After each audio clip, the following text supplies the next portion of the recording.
umuhanzi Nyashoza arakoze.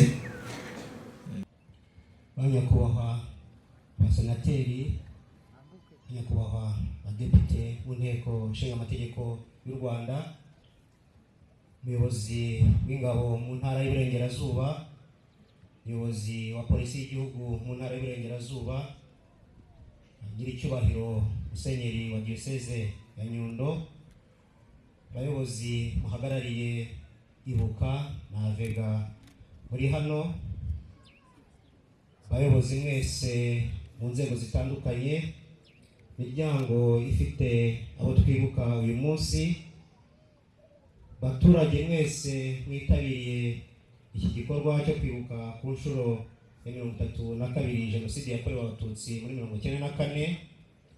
Fashe uyu mwanya ngo nihanganishe abanyarwanda bose n'ababuze ababo muri Jenoside yakorewe Abatutsi muri 1994, by'umwihariko abafite ababyeyi, abana, inshuti n'abavandimwe bashyinguye muri uru rwibutso rwa Nyundo. Reka kandi nihanganishe abo Jenoside yasigiye ibikomere bitandukanye, byaba ibigaragara ku mubiri n'ibitagaragara birashengura umutima. Uyu mwaka w'ibihumbi 2026 turibuka ku nshuro ya 32 Jenoside yakorewe Abatutsi, dushima Imana yakoze ibishoboka hakagira Abatutsi barokoka ibinyujije muri RPA, bari ingabo za FPR Inkotanyi zari ziyobowe na nyakubahwa Perezida wa Repubulika Paul Kagame. Bo bahagaritse Jenoside bakabohora igihugu, ndetse bamwe muri bo bakaba barahasize ubuzima ubwo baharaniraga kurengera ubuzima bw'Abatutsi bahigwaga.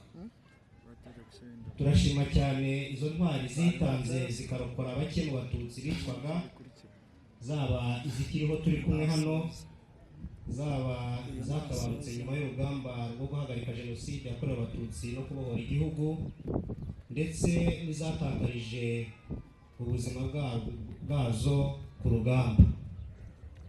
Abatabarutse Imana ibahiruko ridashira, kandi tuzahora tubibukira ku gikorwa cyiza bakoze cyo kwitangira inzirakarengane no kubohora igihugu. Ubutwari bwabo nibwo butuma dushobora guterana nk'uko duteraniye aha, tukibuka abacu bazize Jenoside yakorewe Abatutsi, tukihanganisha kandi tugafata mu mugongo abayirokotse.